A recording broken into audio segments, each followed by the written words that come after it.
Vamos a abrir la Biblia en la primera carta del apóstol Pablo a los Corintios y vamos a leer desde el versículo 12 hasta el versículo 20. Primera a los Corintios capítulo 6 al versículo 12 dice: todas las cosas me son lícitas, mas no todas convienen. Todas las cosas me son lícitas, mas yo no me dejaré dominar por ninguna o de ninguna. Las viandas para el vientre y el vientre para las viandas. Pero tanto al uno como a las otras destruirá Dios. Pero el cuerpo no es para la fornicación, sino para el Señor, y el Señor para el cuerpo. Y Dios que levantó al Señor, también a nosotros nos levantará con su poder. ¿No sabéis que vuestros cuerpos son miembros de Cristo? ¿Quitaré pues los miembros de Cristo y los haré miembros de una ramera? De ningún modo. ¿O no sabéis que el que se une con una ramera es un cuerpo con ella? Porque dice, los dos serán una sola carne. Pero el que se une al Señor, un espíritu es con él. Huid de la fornicación. Cualquier otro pecado que el hombre cometa está fuera del cuerpo, mas el que fornica contra su propio cuerpo peca. ¿O ignoráis que vuestro cuerpo es templo del Espíritu Santo, el cual está en vosotros, el cual tenéis de Dios, y que no sois vuestros? Porque habéis sido comprados por precio. Glorificad pues a Dios en vuestro cuerpo y en vuestro espíritu, los cuales son de Dios. Vamos a orar. Padre amado, nuevamente y con el gozo y la alegría, Señor, de poder estar delante de tu presencia, queremos darte gracias por este nuevo momento que nos das de poder compartir. Hemos cantado, hemos celebrado tu nombre, hemos podido reconocer tu grandeza. Y Señor, el anhelo profundo que hay en nuestros corazones de buscarte a ti, Señor. Rogando, Padre, que tú vuelvas en nosotros el gozo de tu salvación. Rogando, Señor, que nos ayudes a conformarnos cada día a la preciosa imagen de Jesucristo. Esa es nuestra oración y nuestro ruego en esta mañana. Y por eso, al estar delante de ti, escuchando tu palabra, queremos rogarte que tú hables a lo más profundo de nuestro ser, Señor. Señor, la palabra será expuesta esta mañana. Y este que es tu servidor aquí es limitado. No tiene todas las capacidades. Pero Señor, a través de tu Santo Espíritu, mi ruego, Señor, es que tú apliques al corazón y a las vidas de los que están aquí presentes esta palabra que está siendo expuesta. Señor, aplica al corazón cada versículo a la necesidad y a la inquietud, Señor, y a la situación que cada uno de los que están aquí, Señor, estamos viviendo. Y que nos ayudes cada día a poder crecer en la estatura y en el conocimiento de nuestro amado y precioso Salvador Jesucristo. Gracias por tu Espíritu Santo que mora en nosotros y que nos redarguye y nos convence de pecado, de justicia y de juicio. Y gracias, Señor, por tu misericordia y tu amor sobre nosotros, en el precioso nombre de Cristo Jesús.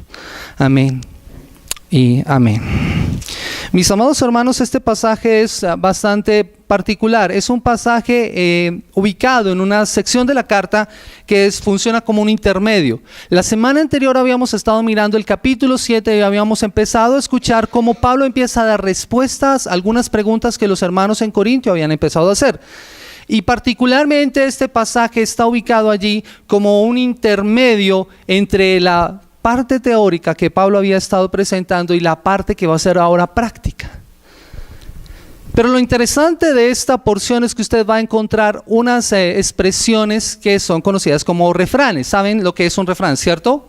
O un dicho popular. Hay varios dichos que resumen el pensamiento y la sabiduría de la cultura popular. Son bastante conocidos y lo usamos coloquialmente. Generalmente nosotros usamos expresiones como esta: a caballo regalado no se le mira el colmillo, o a Dios rogando y con el mazo dando, o esta que me gusta mucho: a cada marrano le llega su nochebuena, etcétera, ¿cierto? Por definición, entonces, cualquier refrán o cualquier dicho es un enunciado mediante los cuales se dice una cosa y se expresa esta idea con gracia y con aprovechamiento, o tiene un aprovechamiento moral, o que tiene una idea de enseñar algo o mostrar alguna verdad. Y estos que acabamos de escuchar no escapan de eso, pero no sé si también recuerdan al cómico Roberto Gómez Bolaños. Él tenía una personificación uno de sus personajes era el Chapulín Colorado. ¿Recuerdan al Chapulín Colorado? ¿Y recuerdan qué hacía él con los refranes? Él decía algo así como esto. Encontré uno que me gustó también por ahí buscando en internet. Dice, ya lo dice el viejo y conocido refrán, camarón que se duerme, jamás su tronco endereza. Cuando un dicho es usado de esa manera se pierde la enseñanza, se pierde el sentido de lo que se quiere transmitir. Pues mis amados hermanos, algo similar está pasando con la iglesia en Corintio. Ya sabemos, hermanos, que la carta nos ha mostrado algunas de las expresiones que ellos usaban. De hecho, estos dos primeros versículos del capítulo 6, del versículo 12 y 13, son expresiones que ellos usaban. Eran dichos populares que ellos tenían. Pero tenían un grave problema, y es que estaban mostrando el error de muchas de sus prácticas y de muchas de las enseñanzas que ellos tenían. Estaban siendo mal usados, y Pablo tiene que entrar a corregir esas enseñanzas y lograr entonces el verdadero aprovechamiento moral que deben tener esos hermanos.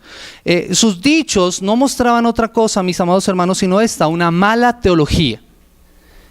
Y usted debe saber esto: una mala teología siempre va a producir malas prácticas. Una mala teología siempre va a producir malas prácticas.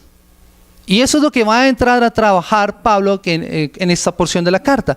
Empezar a corregir la teología que ellos tienen, refiriéndose a teología al conocimiento de Dios. Y es interesante esto. Un mal conocimiento de Dios en la vida de una persona siempre va a producir malas prácticas. Pablo entonces entra a trabajar sobre esto. Por eso es importante que no perdamos de vista el contexto de toda la carta, el contexto histórico de la iglesia en Corinto. Era una iglesia que había surgido en medio de una sociedad sumamente inmoral. Ellos tenían algunas expresiones. Corinto se caracterizaba por usar algunas expresiones, y alguien decía el término, o usaba el término corintianizar, hablando o haciendo referencia a la inmoralidad que había en Corintio. O se usaba la expresión mujer corintia para hablar de una mujer que su oficio era la prostitución, o que no era una mujer, ¿cómo decirlo? Como de buenas prácticas, no tanto, pero sí más bien de buena reputación. Por usar un eufemismo, para no ser ofensivo de pronto con las expresiones que estamos usando.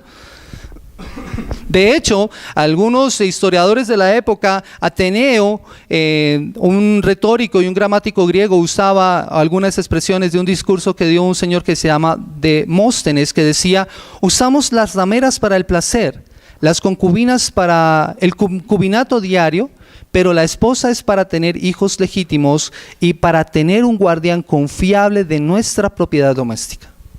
Creo que este dicho y esta expresión resume muy bien el pensamiento y la sociedad corintia en cuanto a la moralidad.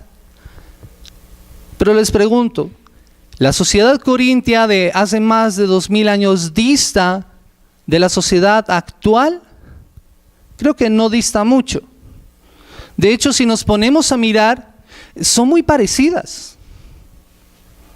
Y es por eso que es necesario entonces que nosotros miremos cuál es la corrección que Pablo le hace a estos hermanos en Corintio y cómo aplicamos esos principios a nuestra vida hoy.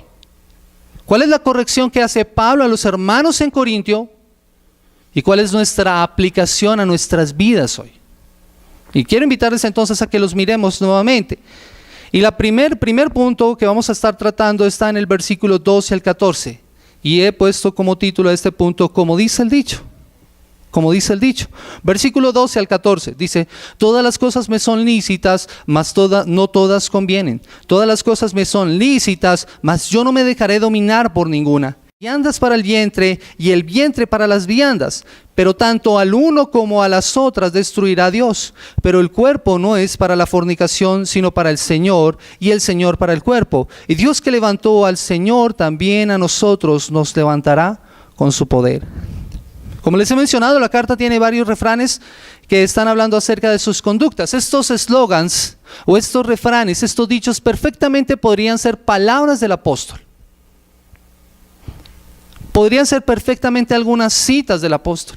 El problema, mis amados hermanos, es que ellos habían hecho una mala interpretación y algunos inclusive estaban usando estas expresiones para validar su propia pecaminosidad, para validar su propio pecado. Ese es el problema. El problema no era que estuvieran diciendo algo que no fuera cierto, sino que tomaran esa verdad para ir más allá de los límites legítimos. El problema no es que estuvieran diciendo algo que fuera falso, no, lo que decían era cierto. El problema es que estaban usando eso para ir más allá de lo que estaba permitido. Todas las cosas me son lícitas. Y hay que hacer una aclaración acá. Todas las cosas me son lícitas, todas aquellas cosas que son lícitas. Aquí se excluye de paso cualquier cosa que no sea lícita. El mentir para un creyente no es lícito. Pero hay cosas que son buenas. Y en el versículo 13 nos muestra alguna de ellas. La comida es buena, ¿o no? Apenas salgamos de este lugar, muy seguramente los que no hemos desayunado, iremos a buscar un rico y delicioso tamal. Y están invitados cada uno a almorzar en su casa. Es broma, pero sí es importante que veamos. Ahora, ¿cuál es el problema? Cuando la comida pierde su sentido y empieza uno a desbordarse en cuanto a la comida, eso que es legítimo se convierte en ilegítimo. Eso que era santo y que era bueno se convierte ahora en malo. Cuando yo pierdo el control sobre mi alimentación, estoy haciendo algo malo. Estoy perdiendo el dominio propio. Ese es el problema. Y lo mismo va a pasar en el caso específico de lo que Pablo va a estar tratando acá en cuanto a la sexualidad. La sexualidad es un regalo maravilloso que Dios nos ha dado. Ya lo veíamos la semana pasada cuando mirábamos el capítulo 7. La sexualidad es un regalo maravilloso de parte de Dios, vivida dentro de los límites establecidos. Creo que es bien importante este pasaje para entender posteriormente el capítulo 7. ¿Por qué Pablo va a hablar acerca de que es bueno que el hombre esté solo, pero por causa de las fornicaciones cada uno tenga su propia mujer y cada una tenga su propio marido? Es claro entonces que está tratando con lo que viene diciendo en este capítulo, en esta porción de la palabra. Hay cosas que son lícitas, que son permitidas. Por eso el dicho dice, yo soy libre de hacer lo que quiera. Es cierto, en contraste, no todo conviene, ni me aprovecha, no todo es para mi bien, no todo lo que uno quiere conviene. Hay que limitar a veces las opciones que uno tiene. No todas son buenas. Les pregunto, una persona que sufre, por ejemplo, de la tensión, ¿y qué es lo que más usa una persona para sazonar en su casa? La sal. Y la sal es buena. Pero ¿qué pasa si esa persona empieza a exagerar el uso de la sal? Eso que es lícito, eso que es bueno, eso que conviene, va a ser perjudicial para su vida. Aplique ese principio a todas las áreas de su vida. Hay cosas que nos sirven, que son buenas para nosotras, pero tenemos que tener cuidado con ellas. Soy libre de hacer lo que quiera, decía Pablo. Es cierto, pero en contraste, yo no me dejaré dominar por nada haciéndome un esclavo. No me voy a dejar dominar por nada haciéndome un esclavo a eso. Esta expresión, todo me es lícito, podría ser perfectamente la expresión que Pablo usa acerca de la libertad cristiana. Pablo lo dice a los Gálatas: vosotros a libertad fuisteis llamados, a libertad, a vivir libres. Pero ¿qué deben hacer con esa libertad? No la usen como ocasión para sus malos deseos, para su pecado, para la carne. ¿Ven la limitación? Es entonces una afirmación acerca de que hay cosas que son legítimas, pero que quedan excluidas de las ilegítimas. Posiblemente ellos estaban pensando que lo que hicieran con sus cuerpos no importaba, porque solamente importaría su espíritu, y estaban aplicando estas palabras hacia la inmoralidad sexual. Alguien lo expresó de esta forma. Pablo explica que los corintios han de seguir sujetándose a los principios morales, no porque haya que obedecer los mandamientos de la ley mosaica, sino simplemente porque muchas cosas no son beneficiosas ni verdaderamente liberadoras. Lo que está queriendo decir esto es que, mis amados hermanos, tenemos que cumplir con la ley moral perfectamente, con la ayuda y la guía del Señor, pero no tenemos que hacernos esclavos a esa ley moral. Yo no dependo de la ley moral, dependo de la gracia. Y en ese sentido soy libre. Y debo tener cuidado. Más adelante quiero que miremos eso. Capítulo 10 del versículo 23 de 1 Corintios. Capítulo 10, el versículo 23. Vuelve a mencionar esta expresión. Todo me es lícito, pero no todo me conviene. Todo me es lícito, pero no todo me edifica. Ninguno busque su propio bien, sino el del otro. ¿Ven aquí otra vez la expresión? Todo me es lícito, pero no todo me edifica, no todo me conviene. Por eso está diciéndoles, no busquen su propio bien, sino el del otro. Está limitando la extensión de lo que ellos tienen que hacer. Aquí está hablando entonces en el contexto de la libertad cristiana y el uso correcto, hablando de un aspecto sobre el cual nosotros tenemos que trabajar, y es la edificación del cuerpo de Cristo. No busques tu propio bien, quiere decir con que no te preocupes solamente por ti. Todo lo que tú hagas o dejes de hacer va a afectar al cuerpo de Cristo, a tu hermano y a tu hermana en la fe. Eso es lo que está diciendo. Todo lo que yo haga y deje de hacer va a afectarte a ti. De eso se trata esto. Pongan eso en el contexto en el que quieran, familia. Si yo dejo de hacer algo, y miremos una aplicación, ¿recuerdan lo que pasaba en el capítulo 7, lo que Pablo va a explicar? Si yo dejo de cumplir con mi deber conyugal, yo puedo llevar a mi esposa a que ella peque. Porque todo lo que yo haga o deje de hacer la va a afectar a ella. Lleven eso al plano de la hermandad en Cristo. Una persona que no se congrega está dejando de ser edificada, pero además está dejando de edificar a su hermano. En esto se aplica esto, mis amados hermanos. En Cristo, mis amados hermanos, lo más importante no son nuestras libertades y nuestros derechos personales. Vivimos en una sociedad supremamente egoísta, supremamente preocupada por su propia libertad.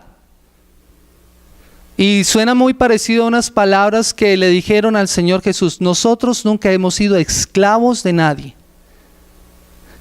Nunca hemos sido esclavos de nadie. Y nos pasa a nosotros igual. Vivimos en una sociedad supremamente individualista, pero el creyente, mis amados hermanos, el creyente no vive así. Por eso nuestra conducta, sea buena o mala, siempre afectará a las personas con las que nos encontramos. No tenemos derecho de hacer lo que se nos antoje sin tomar en cuenta el daño que nuestra conducta pueda hacerle al prójimo. Se trata de esto, de reflexionar perfectamente lo que vamos a hacer. Y les voy a poner un ejemplo práctico. Los jóvenes hoy en día se preguntan: ¿y qué de malo tiene eso? ¿Han escuchado esa expresión? ¿Y qué de malo tiene eso? Bueno, inclusive algunos cristianos ya maduros en edad. ¿Y qué de malo tiene eso? Mis amados hermanos, si yo tomo en cuenta lo que la palabra de Dios me está diciendo, la pregunta no es ¿qué de malo tiene eso?, sino ¿qué de bueno tiene eso? Sea lo que sea, ¿qué de bueno tiene eso? Otra pregunta que generalmente nosotros nos hacemos es: ¿qué haría Jesús en nuestro lugar? ¿Han escuchado esa expresión? Y se usa muchísimo para tratar de delimitar las cosas. Mis amados hermanos, cuando Cristo vino a la tierra no vivió situaciones que usted y yo tenemos que enfrentar a diario. Cuando Cristo vino a la tierra, Él enfrentó situaciones totalmente diferentes. Entonces la pregunta correcta no es ¿qué haría Jesús en mi lugar?, sino ¿cómo quisiera Jesús que yo me comportara en esta situación? Porque Él lo que nos enseñó fue principios que se aplican a cualquier área de nuestra vida. ¿Qué quisiera Jesús que yo hiciera en esta situación? Es la pregunta correcta. De esta forma entonces aplicamos esto que es: todo me es lícito, pero no todo me conviene. Todo me es lícito, pero no todo me edifica.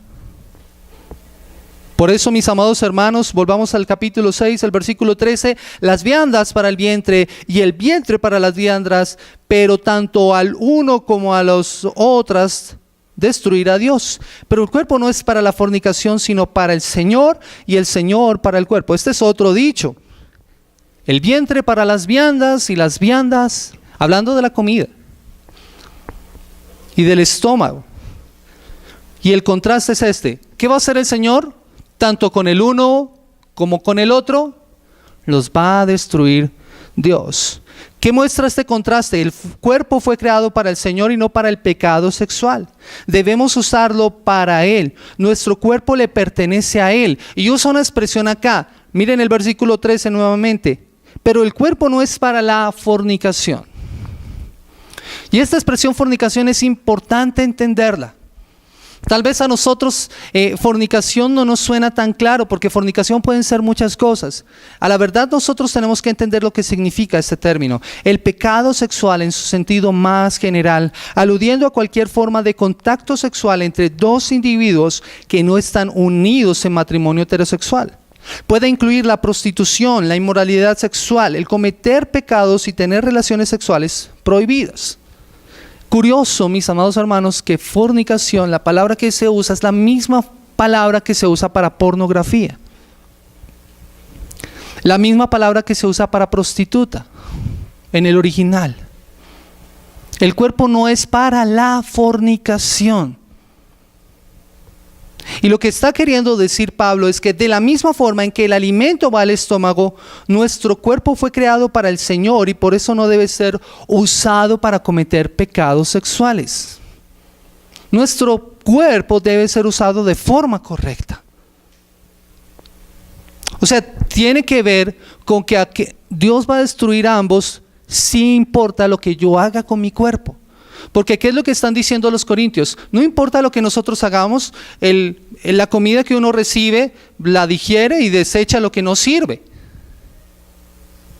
Porque para eso está el estómago.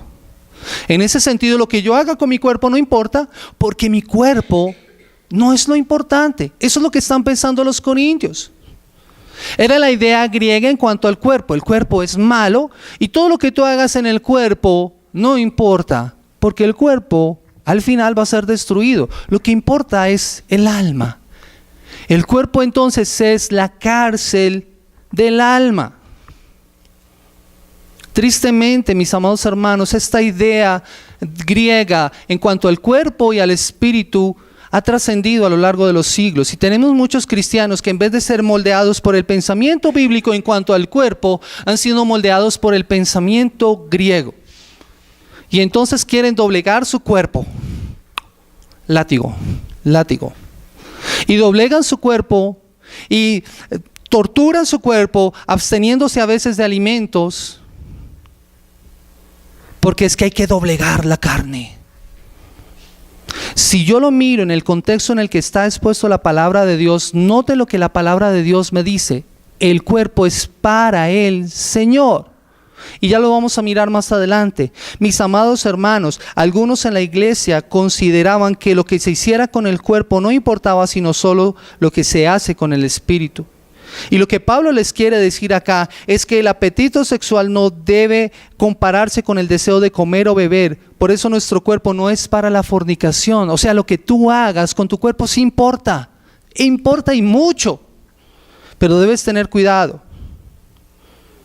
Porque para Dios, el creyente íntegro, total, cuerpo y alma, es de Él. No está separado. Dios mira al hombre como una unidad. Eso es lo que es el cuerpo. Lo que somos cada uno de nosotros delante de Dios es completo. No estamos separados. Dios no nos mira por partes. De hecho, inclusive nosotros hemos usado mal algunas expresiones. Hay que ganar almas para Cristo.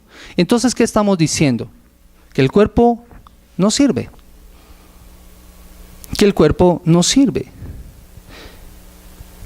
El cuerpo y el hombre redimido, como lo llama Pablo, un hombre nuevo, o como lo hemos escuchado nosotros, una persona nacida de nuevo, está habilitada para hacer lo bueno porque tiene el Espíritu de Dios y la vida de Dios. Eso es lo que significa el cuerpo de una persona nacida de nuevo.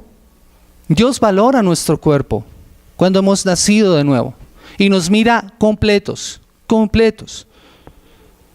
Alguien lo expresó de esta forma: es posible unos cuerpos resucitados que no tienen necesidad de estómago. Sin embargo, no hay duda de que habrá cuerpos en la resurrección.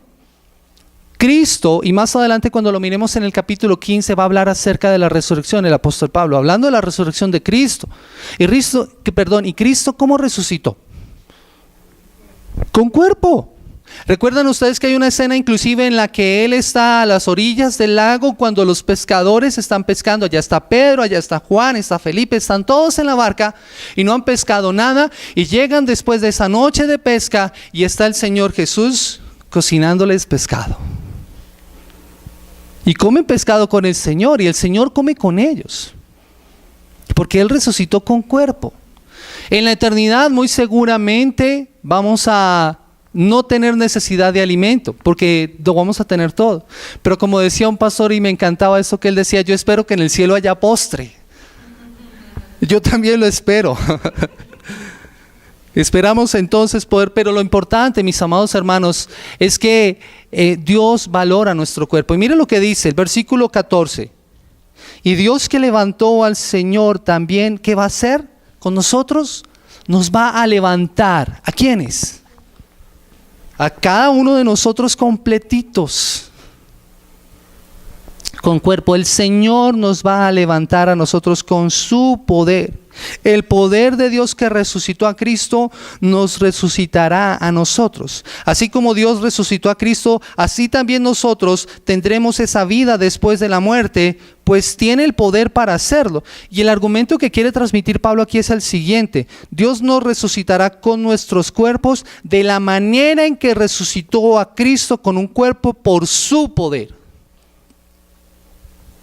Dios nos resucitará con nuestros cuerpos de la manera en que resucitó a Cristo con su cuerpo por su poder. Eso es lo que va a hacer el Señor. Y resumo esto en esta frase: nuestro cuerpo físico, creado por Dios pero manchado por el pecado, terminará en la tumba. Es así, terminará en la tumba. Pero Cristo lo redimió, así que resucitará tal como Él mismo lo hizo. El Señor reclamará ese cuerpo para sí porque le pertenece. Ese cuerpo que queda en la tumba de un creyente no se queda allí. Y dicho sea de paso, mis amados hermanos, si alguna persona tiene, por ejemplo, dudas en cuanto a la cremación, no se preocupe. El Señor tiene el poder para levantarlo a usted del polvo de la tierra. Muchas personas le tienen miedo a la cremación, porque dirá: ¿y será que el Señor sí me va a devolver el cuerpo? No se preocupe, el Señor tiene el poder para hacerlo. A la larga lo único que usted está haciendo es acelerando el proceso. Pero ¿cómo quedan unos huesos después de siglos y siglos y siglos de degeneración? Se convierten en polvo. Y lo único que estamos haciendo con la cremación es acelerar el proceso. Pero el Señor tiene poder. Si nos cremara y el Señor no tuviera el poder para levantarnos, Dios no sería omnipotente. Entonces no se asuste. Si no lo quiere hacer, tampoco está obligado a hacerlo, tranquilo. Pero digo esto para que podamos aclarar algunas ideas que a veces también tenemos nosotros. Mis amados hermanos, como el pensamiento griego con respecto al cuerpo era contrario a la Escritura, Pablo entra a tratar el verdadero énfasis. La Biblia no desprecia el cuerpo, y las razones que va a arguir están mostradas en el versículo 13. Porque el cuerpo es hecho para el Señor, es miembro de Cristo, según el versículo 15. Y como lo vamos a ver a continuación, es la habitación del Espíritu Santo y el cuerpo sirve para glorificar a Dios. Por eso el cuerpo no es malo, será resucitado. Pero tengan en cuenta esto: todo lo que hagamos con el cuerpo importa. Todo lo que usted y yo hagamos con este cuerpo importa. Por eso debemos tener cuidado. ¿Qué es lo que hace Pablo entonces para corregir el pensamiento desviado? Va a volver a la verdad inicial y va a limitar las prácticas equivocadas presentándoles la teología correcta. Esa es la forma en que Pablo va a corregir su error. Va a volver a la verdad inicial y va a limitar las prácticas equivocadas, enseñándoles la teología correcta. Saben, reflexionaba acerca de esto y me impactaba muchísimo, porque hay una verdad profunda acá. Pablo perfectamente hubiera podido entrar a trabajar el versículo 19. Después de haberles dicho, su cuerpo le pertenece al Señor, Dios lo va a resucitar, huyan de la fornicación, glorifiquen a Dios con su cuerpo. Pero ¿sabe qué hace Pablo? Les explica quién es Dios y quiénes son ellos en Cristo. Esa es la teología correcta. Porque si yo no entiendo quién es Dios, si yo no entiendo lo que Él hace en mi vida, yo puedo conformarme moralmente para dejar ciertas prácticas. Créame, yo me puedo conformar moralmente, pero siempre lo voy a hacer para mi gloria, para mi beneficio. Pero cuando una persona entiende por qué lo hace, por amor. Por eso miremos los versículos 15 al 17. ¿Cómo va a hacer esto? Corrigiendo el dicho. Este es el segundo punto, corrigiendo el dicho. Leamos el versículo 15 al 17. ¿No sabéis que vuestros cuerpos son miembros de Cristo? ¿Quitaré pues los miembros de Cristo y los haré miembros de una ramera? De ningún modo. ¿O no sabéis que el que se une con una ramera es un cuerpo con ella? Porque dice, los dos serán una sola carne. Pero el que se une al Señor, un espíritu es con Él. Es una reflexión profunda. Y noten cuál es la reflexión. Si su cuerpo es creado por el Señor y para el Señor, y Dios con su poder los resucitará de la misma manera que hizo con Cristo, ¿no saben que su cuerpo es parte del cuerpo de Cristo? Ese es un recordatorio importante de que ellos forman parte de Cristo, que forman parte de la iglesia, y la iglesia es su cuerpo. Cada uno de nosotros no nos pertenecemos, le pertenecemos a Él. Al estar aquí reunidos formamos parte del cuerpo de Cristo. Cada uno de nosotros formamos parte de Él. Y no está bien que una parte de ese cuerpo, que es la iglesia, se junte con una prostituta para tener relaciones sexuales con ella, porque se está haciendo un solo cuerpo con ella. Por eso la Biblia dice, los dos serán una sola carne. Noten qué está haciendo el apóstol Pablo. Les está diciendo cuál es la verdad inicial. ¿Dónde encontramos este pasaje en las Escrituras? En Génesis. O sea, Pablo los remite al puro principio de todas las cosas. Este es el principio. Cuando un hombre y una mujer se unen en matrimonio, los dos pasan a ser una sola carne. Pero noten en qué contexto lo está usando. Lo está usando en el contexto de la unión del creyente con Cristo. O sea que de la misma forma en que un hombre y una mujer, cuando se casan y consuman su matrimonio y se unen y forman y pasan a ser una sola carne, de igual forma cuando un creyente redimido por el Señor se une en una relación espiritual con Él, ahora forma parte integral, unida, y no se separa de Cristo. Está perfectamente unido. Es una intimidad física tan fuerte, es una experiencia tan profunda que uno no la alcanza a describir. Es una unión mística, es un misterio, dice la palabra del Señor. Lo que significa esa unión de Cristo con su iglesia, representada en el matrimonio. Es algo muy profundo.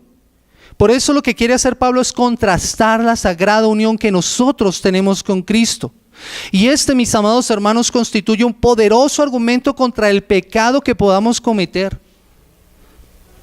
Mis amados hermanos, es un argumento profundo, que si lo alcanzamos a percibir, que si lo alcanzamos a interiorizar como tenemos que interiorizarlo, creo que no pecaríamos de la forma en que a veces lo hacemos.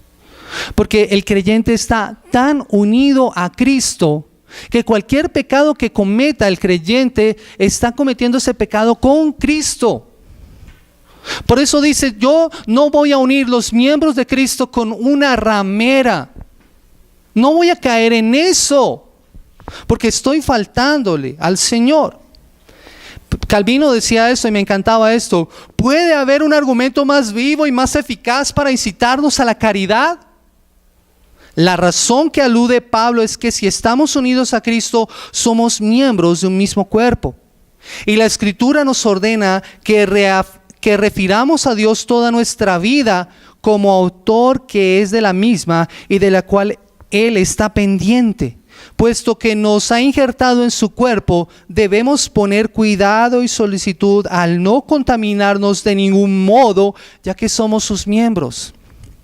Dicho en otras palabras, mis amados hermanos, usted está tan unido a Cristo que si usted va a pecar, mis amados hermanos, si ustedes van a cometer pecado, están pecando con Cristo. Por eso tenemos que referirnos a Él, que Él es nuestro autor de nuestra vida y de la cual Él está pendiente. Él está pendiente de nuestra vida. Nuestra unión con Cristo nos hace uno con Él, es lo que manifiesta el versículo 17. Pero el que se une al Señor, un espíritu, es con Él. Lo que quiere decir esto es que no es una unión tan profunda, tan íntima, que nos hacemos uno. Es estar tan pegados, tan adheridos, que no sabe dónde empieza uno y dónde termina el otro. Les pongo este ejemplo. ¿Alguno de ustedes alguna vez ha pegado 2 hojas con un pegante? Un pegante de esos súper fuertes. Así es la unión con Cristo. ¿Qué pasa cuando uno quiere separar esas 2 hojas después de que se ha pegado? Se rompen, no son las mismas. Así es la unión con Cristo. Esa unión tan profunda que usted y yo tenemos que experimentar. Y eso tiene unas implicaciones para nosotros hoy.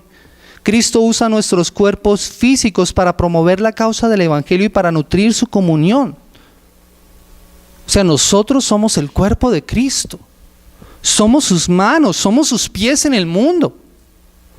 Eso es lo que significa que usted y yo seamos el cuerpo de Cristo. En otra porción de la Escritura dice que Él es la cabeza, de la cual cada uno de nosotros formamos parte como su cuerpo. O sea, no solamente estamos unidos a Él, sino recibimos de Él dirección para hacer todo lo que nosotros hacemos. De eso se trata la unión con Cristo. Tenemos que entender eso. Nosotros somos las manos y los pies del Señor. Obedecemos sus indicaciones porque Él es nuestra cabeza y nosotros somos sus miembros.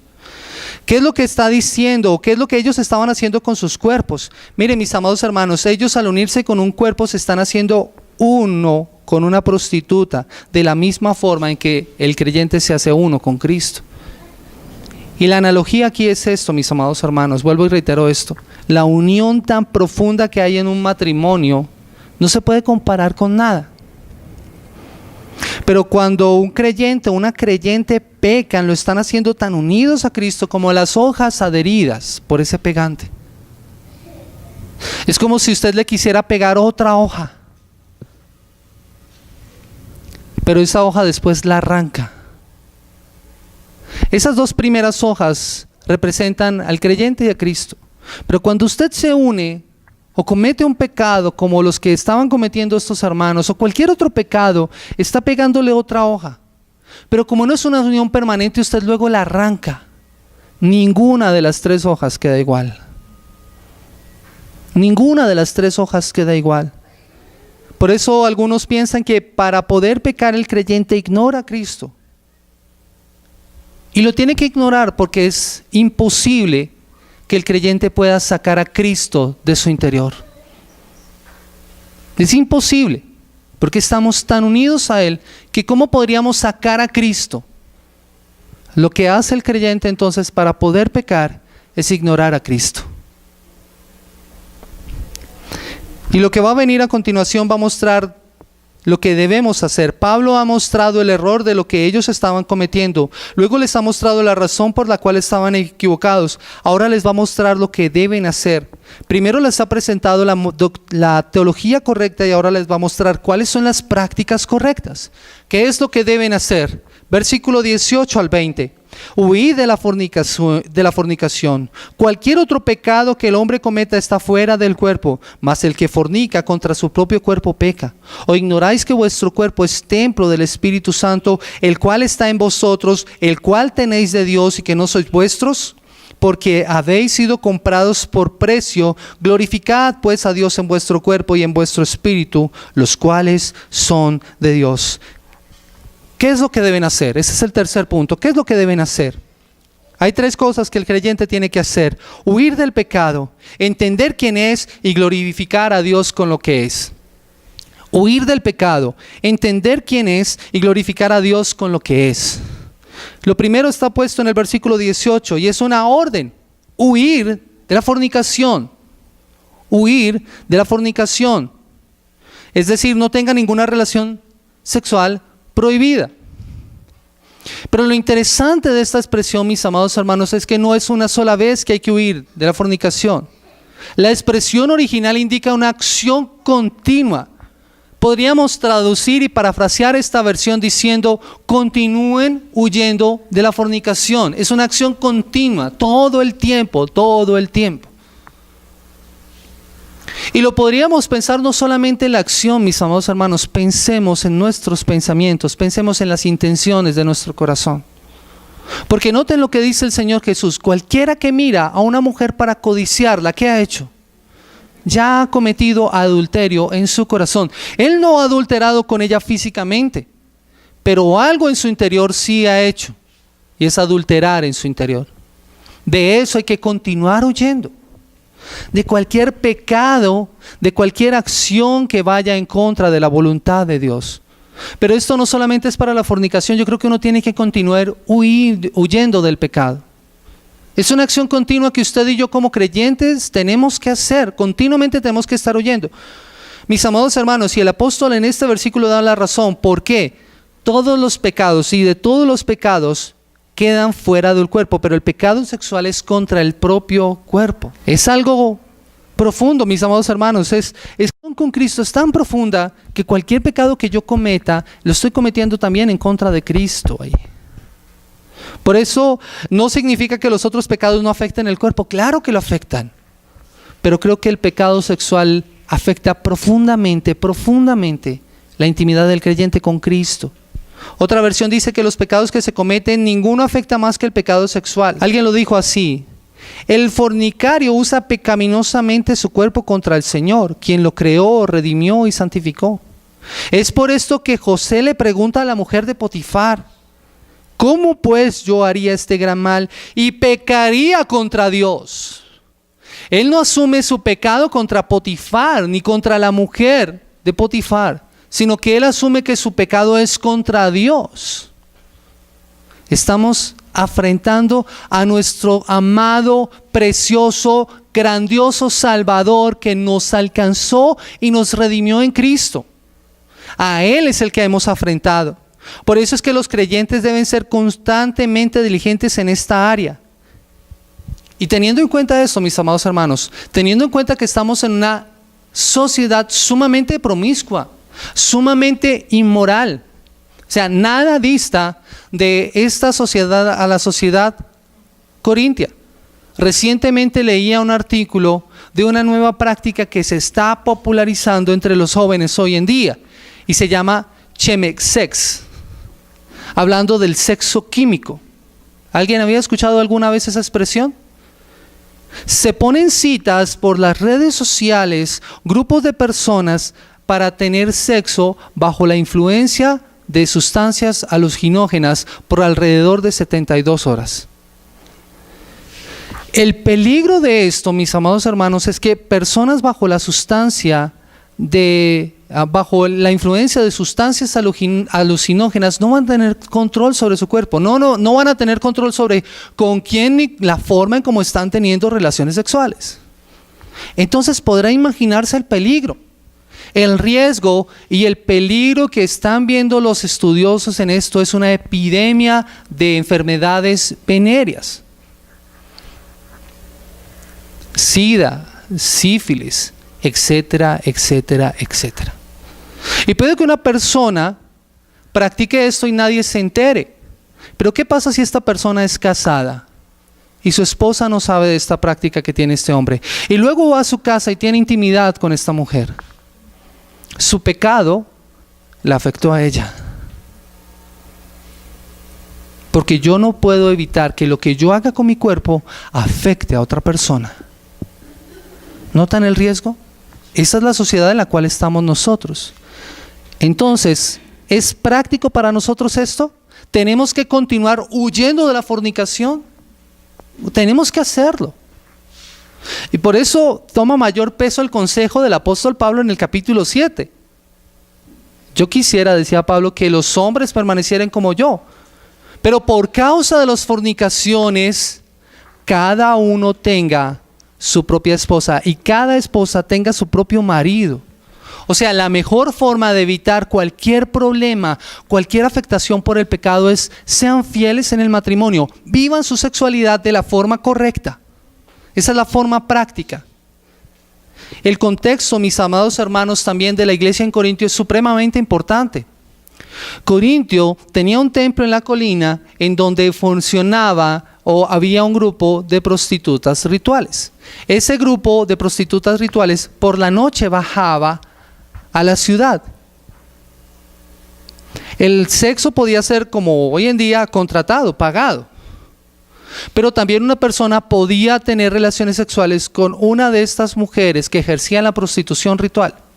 Pero lo interesante de esto, mis amados hermanos, es que la prostituta, en este caso, la prostituta ritual, era un sustituto o suplente de la deidad que estaba en ese templo. Por eso es que las relaciones sexuales en ese contexto no solamente eran inmorales, sino idolátricas. Estaban rindiéndose. Imagínense un creyente queriendo satisfacer un deseo legítimo que es el de la sexualidad, pero de la forma incorrecta, con una de estas mujeres. No solamente está afectando su cuerpo, sino es que está corrompiendo su adoración al Señor, porque está cayendo en idolatría. No solamente está cometiendo una inmoralidad, sino está siendo idólatra. Ese era el riesgo. El segundo aspecto en este punto tiene que ver con que ellos debían entender quiénes son. Versículo 19. Leámoslo todos. Dice: ¿o ignoráis que vuestro cuerpo es templo del Espíritu Santo, el cual está en vosotros, el cual tenéis de Dios, y que no sois vuestros? Ellos tenían que entender, mis amados hermanos, quiénes eran. Y nosotros, mis amados hermanos, tenemos al Espíritu Santo, al igual que ellos, habitando dentro de nosotros. Esto nos fue dado de Dios. No somos nuestros propios dueños. No nos pertenecemos a nosotros mismos. Un creyente, cuando acepta al Señor Jesús, cuando el Señor Jesús lo recibe en sus brazos después de que este creyente ha venido en arrepentimiento y fe, ahora forma parte y es templo del Espíritu Santo. Dios mismo reposa con su presencia allí en este lugar, en este creyente. Pero noten esto. El creyente es templo del Espíritu Santo, y a nosotros eso nos suena muy bonito. Pero la intención con la cual Pablo escribió esto es usando la misma palabra que usaba en el Antiguo Testamento para describir el lugar santo y el lugar santísimo. ¿Cómo funcionaba esto? Ustedes saben que la presencia de Dios está en todo lugar porque Dios es omnipresente. Dios es omnipresente, Dios está en todo lugar. Pero en la antigüedad, en el Antiguo Testamento, la presencia especial de Dios estaba en un lugar. Y ese lugar era el lugar santísimo.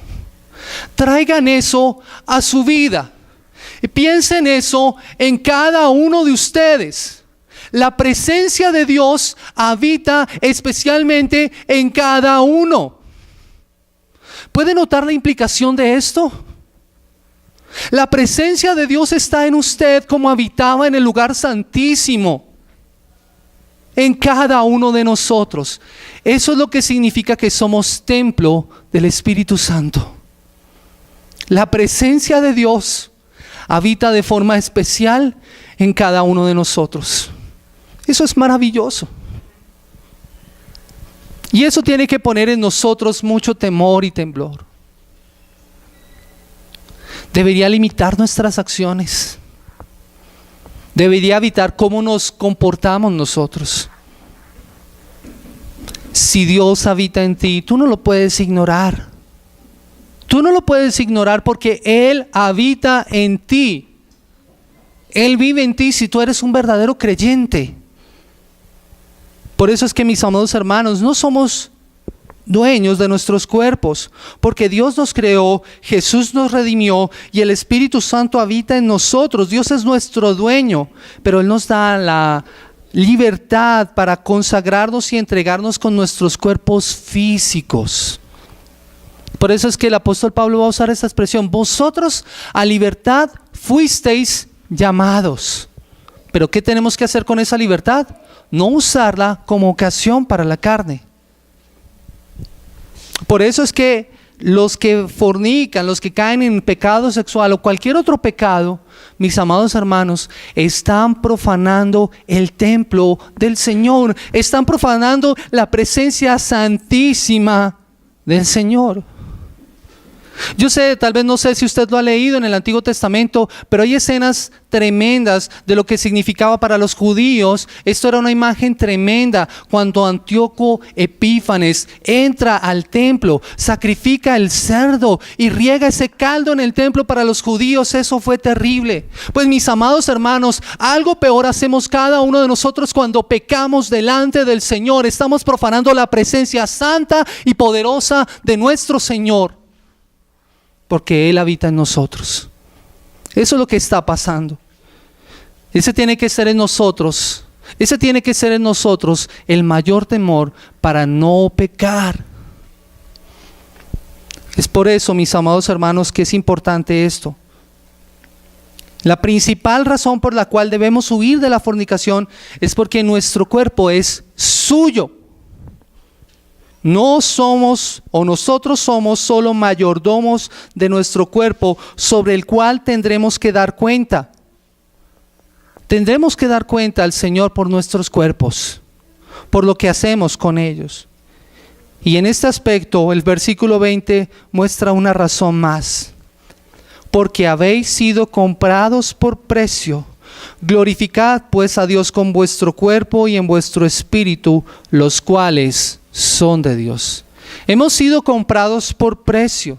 En respuesta a eso, nosotros debemos glorificar con nuestros cuerpos a Dios, honrar y agradar a Dios. Tal vez para nosotros esto no tenga mayor sentido. ¿Cómo así que Dios nos compró a nosotros por precio? ¿Dónde se dio esa transacción? La escena que está pensando Pablo y la escena que la Biblia plantea es la escena de un mercado en donde se vendían esclavos. En esa escena hay un esclavo y alguien paga por ese esclavo. ¿Y qué hacían luego con ese esclavo? Lo llevaban a la casa y lo ponían a servir. Pero nosotros hemos sido comprados por precio. Éramos esos esclavos que estaban allí. Pero Cristo, con su muerte, Cristo, al haber derramado su sangre preciosa en la cruz del Calvario, nos compró a nosotros con un precio muy alto.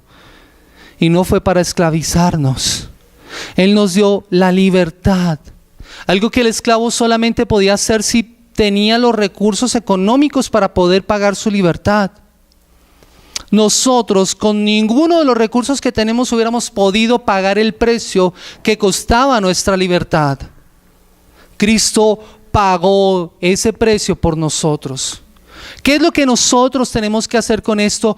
Glorificar a Dios. Y ese glorificar no es otra cosa que enaltecer, colocar en el lugar más alto que podamos a ese glorioso Salvador. Pero no solamente con nuestras palabras, sino con nuestras acciones. Por eso es que usa la expresión con nuestros cuerpos. Todo lo que tú hagas, todo lo que tú pienses, todo lo que tú digas, tiene que glorificar al Señor. Tiene que colocarlo a Él en el lugar más alto posible. Tiene que ser Él lo más importante.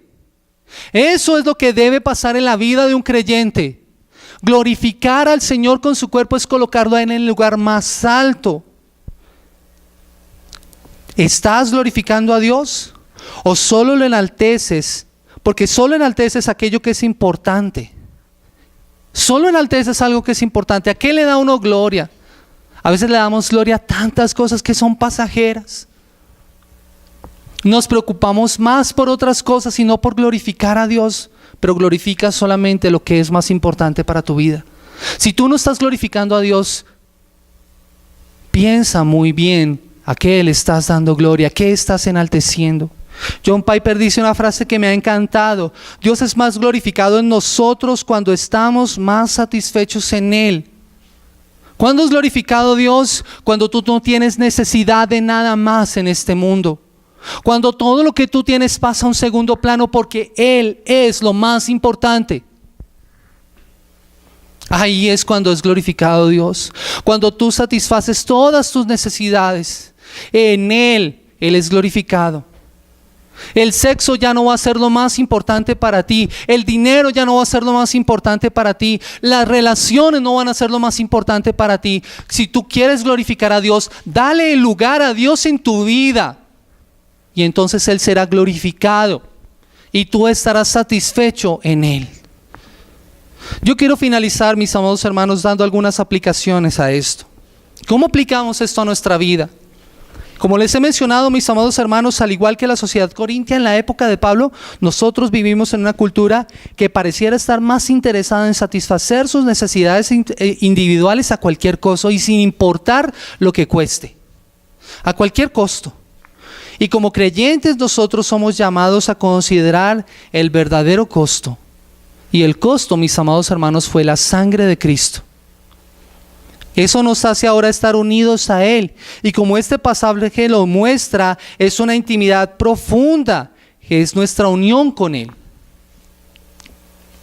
Por eso tenemos que llevar a considerar nuestra vida en perspectiva de esto.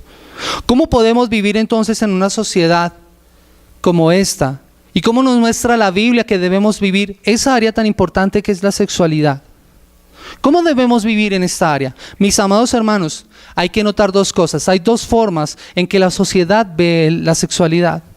Una forma es como algo malo, sucio, que arrastra constantemente al pecado. Por mucho tiempo la iglesia tuvo mucho temor de hablar de sexualidad en el púlpito. Eso era un tema del que no se hablaba. Pero si miramos la Biblia y la estudiamos como la estamos estudiando, nos vamos a dar cuenta que este tema es importante y que no debe ser tratado de cualquier forma. No debe ser tratado de cualquier forma. No es algo sucio. Pero también el pensamiento actual es creer que la sexualidad es simplemente algo que está dado para satisfacerme a mí mismo, que es algo sobre el cual yo debo satisfacer algo porque es biológico y físico. No importa nada más. Es simplemente un deseo y yo funciono como un animal, por puro instinto. Siento deseo y debo satisfacerlo. Así como yo me como una hamburguesa cuando tengo ganas de hamburguesa, así como yo me tomo una Coca-Cola cuando tengo ganas de Coca-Cola. Solamente para satisfacer, esa es la forma, las dos formas en cómo ve la sociedad del sexo. Pero la Biblia lo ve de una forma distinta. El Evangelio me muestra que mi sexualidad debe reflejar la entrega que hizo Cristo de sí mismo, una entrega total y sin condiciones. Por eso debemos considerar que la sociedad ve el sexo como algo que no es vinculante, sino como un artículo de intercambio. Vamos a hacer el amor. Pero qué palabra tan gastada. Porque solamente se limita a genitalidad y no como tiene que ser vivida la sexualidad. Mis amados hermanos, la sexualidad, según la Biblia, es más que un solo medio de gratificación personal, es un medio de entrega personal, así como fue la entrega de Cristo. No podemos buscar intimidad cuando no entregamos el resto de nuestras vidas. Por eso en este pasaje Pablo nos habla y nos explica que no podemos tomar nuestros miembros o los miembros de Cristo para unirlos con una ramera en una relación que solamente busca satisfacer una necesidad, pero no acorde con la unión con Cristo. Y eso incluye todas las formas de fornicación, sexo fuera del matrimonio, pornografía, lujuria, etcétera, etcétera, etcétera. Tim Keller dice esto: si nos entregamos sexualmente, también debemos darnos legal, social y personalmente. Es por ello que el sexo tiene parámetros definidos que deben vivirse dentro de la relación matrimonial, una relación que solo permanece y es totalmente comprometida. Esa es la que refleja nuestra unión con Cristo. Es allí donde nosotros debemos vivir nuestra sexualidad. Pero no podemos limitar este pasaje solamente a sexualidad. Quedaría limitado solamente si pensamos en esto, porque este pasaje habla acerca de libertad cristiana. Todo me es lícito, pero no todo me conviene. Y por eso tenemos que hablar de dominio propio.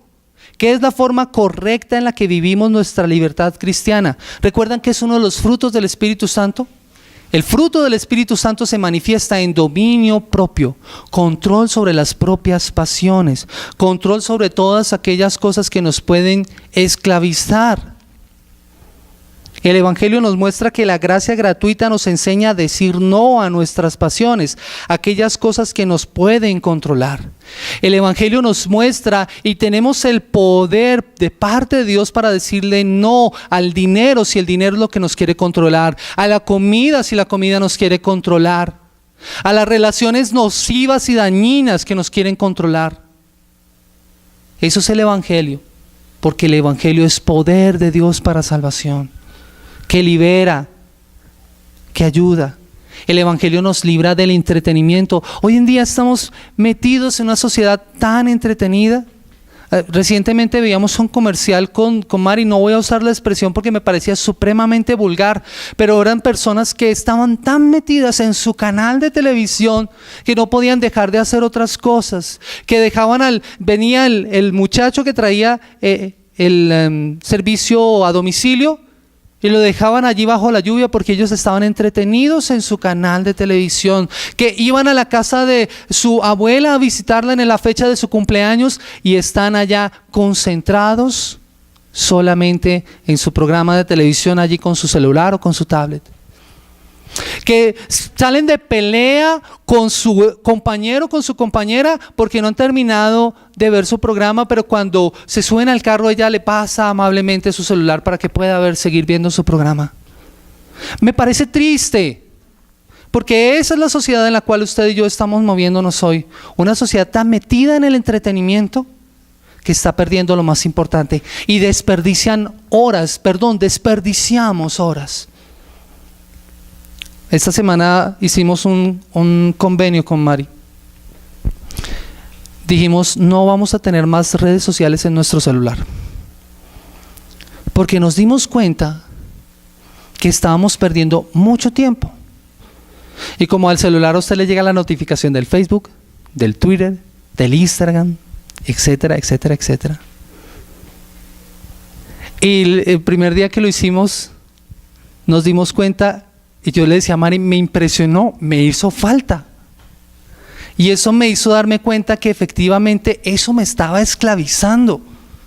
¿Es malo tener una red social? Poder mirar, por ejemplo. No es malo. Pero ¿cuál es el problema?